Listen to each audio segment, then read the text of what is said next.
放一旁备用。接下来锅中放食用油少许，油烧热，把提前切好的姜片放进来炸香。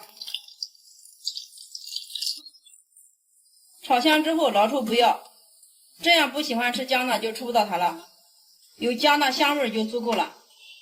把肉倒进来，翻炒均匀，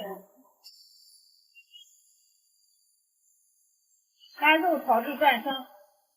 这时候把葱花放进来，炒出香味儿。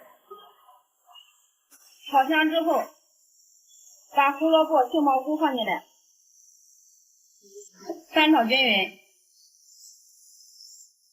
想要营养好，杏鲍菇不要焯水。杏鲍菇焯水之后，虽然味道好了，但是焯水之后，杏鲍菇里面的一些营养成分会流失，所以要想营养好，